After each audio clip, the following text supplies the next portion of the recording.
Feni corridor বাংলাদেশের একটি দুর্বলতম স্থান। স্বাধীনতা পরবর্তী সময়ে এই অঞ্চলটি দুর্বল হিসেবেই চিহ্নিত হয়ে আসছে। তবে সময়ের পরিক্রমায় এই দুর্বলতাকে শক্তিতে রূপান্তরের প্রয়োজনীয়তা আজ অত্যন্ত স্পষ্ট।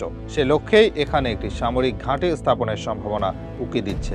এই পদক্ষেপ নেওয়া হলে কোনো শত্রুর পক্ষেই এই গুরুত্বপূর্ণ অঞ্চলে হামলা করার দুঃসাহস দেখানো সহজ হবে না। আজকের ভিডিওতে আমরা এই ফেনী করিডোরের গুরুত্ব গভীরভাবে উপলব্ধি করার চেষ্টা করব। একটি সামরিক ঘাঁটি স্থাপিত হলে এটি কিভাবে আমাদের নিরাপত্তা ব্যবস্থাকে আরও শক্তিশালী করতে পারে সেই বিষয়টি বিস্তারিতভাবে জানাবো। তাই ফেনীর কৌশলগত তাৎপর্য এবং সামরিক ঘাঁটির প্রয়োজনীয়তা সম্পর্কে বিস্তারিত জানতে আমাদের সাথে থাকুন এবং পুরো ভিডিওটি মনোযোগ সহকারে দেখুন। ভারতের শিলিগুড়ি করিডোর, যা চিকেন নেক নামে পরিচিত, কৌশলগতভাবে অত্যন্ত গুরুত্বপূর্ণ একটি সরু ভূখণ্ড। এটি ভারতের মূল ভূখণ্ডকে দেশটির উত্তর পূর্বাঞ্চলীয় রাজ্যগুলোর সাথে সংযুক্ত করেছে। এই করিডোরটি এতটাই সংকীর্ণ যে কোনো কারণে এটি শত্রুদের দ্বারা আক্রান্ত হলে ভারতের উত্তর পূর্বাঞ্চল বিচ্ছিন্ন হয়ে যাওয়ার আশঙ্কা থাকে। ঠিক একইভাবে ফেনী জেলা বাংলাদেশের জন্য একটি দুর্বল এবং কৌশলগতভাবে ঝুঁকিপূর্ণ এলাকা। এটিকে বাংলাদেশের চিকেন নেকের সাথে তুলনা করা হয়। ফেনী জেলার ভৌগোলিক অবস্থান এমন যে এটি চট্টগ্রাম বিভাগের সাথে দেশের অন্যান্য অংশের সংযোগ স্থাপনকারী একটি গুরুত্বপূর্ণ পথ। যদি কোনো কারণে এই ফেনী অঞ্চল শত্রুদের দ্বারা আক্রান্ত হয়, তবে চট্টগ্রাম বাংলাদেশের মূল ভূখণ্ড থেকে বিচ্ছিন্ন হয়ে যেতে পারে। এর ফলে বাংলাদেশের একটি গুরুত্বপূর্ণ বাণিজ্যিক কেন্দ্র এবং সমুদ্র বন্দর কার্যত দেশের অন্যান্য অংশ থেকে বিচ্ছিন্ন হয়ে পড়বে, যা দেশের অর্থনীতি ও নিরাপত্তার জন্য একটি বড় হুমকি সৃষ্টি করবে। চট্টগ্রাম যদি বাংলাদেশ থেকে বিচ্ছিন্ন হয়ে যায়, তবে এর ফলাফল হবে গভীর ও বহুমাত্রিক সংকট, যা দেশের অর্থনীতি, নিরাপত্তা, ভূ রাজনীতি, সংস্কৃতি এবং সার্বভৌমত্বের উপর মারাত্মক নেতিবাচক প্রভাব ফেলবে। উল্লেখ্য, ভারতীয় গণমাধ্যম এবং দেশটির কিছু রাজনৈতিক নেতা মাঝে মধ্যেই বাংলাদেশের চট্টগ্রাম দখল করে নেওয়ার মতো উদ্বেগজনক হুমকি দিয়ে থাকেন। এ ধরনের মন্তব্য ফেনীর কৌশলগত দুর্বলতাকে আরও বেশি প্রাসঙ্গিক করে তোলে। যদি সত্যিই এমন কোনো আগ্রাসী পদক্ষেপ নেওয়া হয়, তবে ফেনী অঞ্চলটি প্রথম ঝুঁকিতে পড়বে এবং চট্টগ্রাম বিচ্ছিন্ন হওয়ার সম্ভাবনা তৈরি হবে। তবে একটি ইতিবাচক দিক হলো, ফেনী যদি আক্রান্ত হয়, বাংলাদেশ নিষ্ক্রিয় থাকবে না।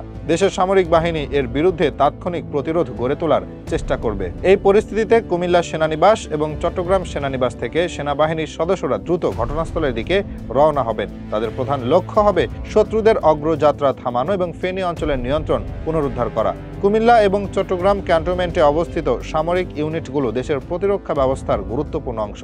যে কোনো জরুরি পরিস্থিতিতে দ্রুত মোতায়েন করার জন্য তারা প্রশিক্ষিত এবং প্রস্তুত থাকে। ফেনীর ক্ষেত্রেও এর ব্যতিক্রম হবে না। দেশের সার্বভৌমত্ব রক্ষা এবং ভূখণ্ডের অখণ্ডতা বজায় রাখার জন্য সেনাবাহিনী দ্রুততম সময়ে সম্ভাব্য সকল পদক্ষেপ নেবে। তবে এখানে একটি উদ্বেগের বিষয় রয়েছে। কুমিল্লা বা চট্টগ্রাম থেকে সেনাবাহিনী ফেনীতে পৌঁছাতে কিছুটা সময় লাগতে পারে। এই সময়ের মধ্যে আক্রমণকারী শক্তি ফেনী এবং এর আশেপাশে একটি শক্তিশালী অবস্থান তৈরি করে ফেলতে পারে। তারা কৌশলগত গুরুত্বপূর্ণ স্থানগুলো দখল করে নিতে পারে এবং নিজেদের প্রতিরক্ষা ব্যবস্থা জোরদার করতে পারে। যদি শত্রুরা স্বল্প সময়ের মধ্যে তাদের অবস্থান সুসংহত করতে সক্ষম হয়, তবে পরবর্তীতে তাদের প্রতিহত করা এবং ফেনীকে পুনরুদ্ধার করা কঠিন হয়ে পড়বে। এর ফলে দীর্ঘমেয়াদী সংঘাতের সৃষ্টি হতে পারে এবং দেশের জন্য আরও বড় ধরনের নিরাপত্তার ঝুঁকি তৈরি হতে পারে। এই সংঘাত এড়ানোর জন্য দীর্ঘদিন ধরে ফেনীতে একটি সামরিক ঘাঁটি নির্মাণ করার দাবি উঠে আসছে। দাবিটি পূরণ হলে কেউ আর ফেনী আক্রমণ করার সাহস করবে না। আক্রমণ করতে এলেও সাথে সাথে সেটি প্রতিহত করা সম্ভব হবে। বর্তমানে আনুষ্ঠানিক কোনো বক্তব্য সামনে না এলেও সেনাবাহিনী কর্তৃক ফেনীতে সামরিক ঘাঁটি গড়ে তোলার গুঞ্জন বর্তমানে অত্যন্ত জোরালো হয়েছে। এই সম্ভাব্য সংঘাতের ঝুঁকি এড়ানোর জন্য দীর্ঘকাল ধরে ফেনী জেলায় একটি স্থায়ী সামরিক ঘাঁটি স্থাপনের প্রয়োজনীয়তার কথা বলা হচ্ছে। সামরিক বিশ্লেষক এবং নিরাপত্তা বিশেষজ্ঞরা মনে করেন যে ফেনীতে একটি শক্তিশালী সামরিক উপস্থিতি বজায় থাকলে কোনো বহিরাগত শক্তি এই অঞ্চলটি আক্রমণ করার সাহস দেখাবে না, কারণ সেখানে সার্বক্ষণিক সামরিক উপস্থিতি থাকার কারণে তাৎক্ষণিকভাবে প্রতিরোধের সম্মুখীন হওয়ার সম্ভাবনা তৈরি হবে। যদি ফেনীতে একটি সুসজ্জিত সামরিক ঘাঁটি স্থাপন করা হয়, তবে সেটি কেবল প্রতিরোধ ব্যবস্থায় জোরদার করবে না, বরং এটি একটি প্রতিরোধমূলক ব্যবস্থাও তৈরি করবে। এর অর্থ হলো, শত্রুরা আক্রমণ করার আগে তাদের সম্ভাব্য ক্ষতির কথা বিবেচনা করবে এবং পিছু হটতে বাধ্য হবে। একটি শক্তিশালী সামরিক ঘাঁটির উপস্থিতি ফেনীর কৌশলগত গুরুত্বকে আরও বাড়িয়ে তুলবে এবং এটিকে দেশের একটি গুরুত্বপূর্ণ প্রতিরক্ষা কেন্দ্রে পরিণত করবে। বর্তমানে যদিও বাংলাদেশ সেনাবাহিনীর পক্ষ থেকে ফেনীতে আনুষ্ঠানিকভাবে কোনো সামরিক ঘাঁটি নির্মাণের ঘোষণা আসেনি, তবে বিভিন্ন সূত্রে এই বিষয়ে জোরালো গুঞ্জন শোনা যাচ্ছে। অনেকেই মনে করছেন যে দেশের নিরাপত্তা এবং ফেনীর কৌশলগত গুরুত্ব বিবেচনা করে সরকার এবং সামরিক বাহিনী শীঘ্রই এই বিষয়ে ইতিবাচক পদক্ষেপ নেবে। এই গুঞ্জন যদি সত্যি হয় তবে এটি বাংলাদেশের প্রতিরক্ষা ব্যবস্থার জন্য একটি অত্যন্ত গুরুত্বপূর্ণ পদক্ষেপ হবে এবং ফেনী অঞ্চলের নিরাপত্তা নিশ্চিত করতে সহায়ক হবে। দীর্ঘদিন ধরেই ফেনী জেলায় একটি সামরিক ঘাঁটি স্থাপনের প্রয়োজনীয়তার কথা বিভিন্ন মহল থেকে উঠে আসছে। তবে বর্তমানে ভারত ও পাকিস্তানের মধ্যে চলমান উত্তেজনাকর পরিস্থিতি এবং যুদ্ধের আশঙ্কার প্রেক্ষাপটে ফেনী অঞ্চলের নিরাপত্তা নিশ্চিত করার গুরুত্ব আরো বহু গুণ বেড়ে গেছে। এই দুটি দেশের মধ্যকার সংঘাতের যে কোনো অপ্রত্যাশিত প্রভাব বাংলাদেশেও পড়তে পারে, বিশেষ করে সীমান্ত সংলগ্ন এলাকাগুলোতে। বর্তমান ভূ রাজনৈতিক প্রেক্ষাপট, বিশেষ করে ভারত ও পাকিস্তানের মধ্যে চলমান উত্তেজনাকর পরিস্থিতি বাংলাদেশকে তার নিজস্ব প্রতিরক্ষা ব্যবস্থা জোরদার করার প্রয়োজনীয়তা সম্পর্কে সচেতন করে তুলেছে। এই অঞ্চলে যে কোনো ধরনের সংঘাতের প্রভাব বাংলাদেশের উপরও পড়তে পারে, বিশেষ করে সীমান্ত সংলগ্ন এলাকাগুলোতে। তাই দেশের নিরাপত্তা নিশ্চিত করার জন্য সামরিক সক্ষমতা বৃদ্ধি করা এখন সময়ের দাবি।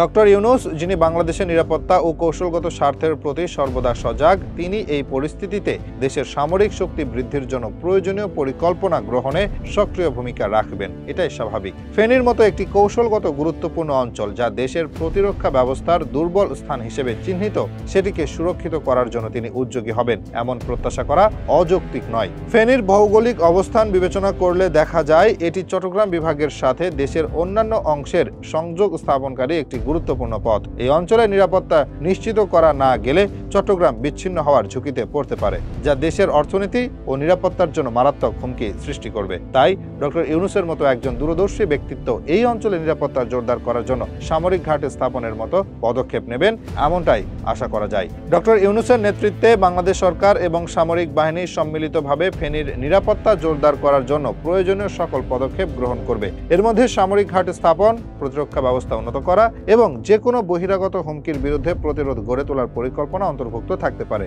এই উদ্যোগ দেশের সার্বভৌমত্ব রক্ষা এবং আঞ্চলিক স্থিতিশীলতা বজায় রাখার জন্য অত্যন্ত গুরুত্বপূর্ণ ভূমিকা পালন করবে।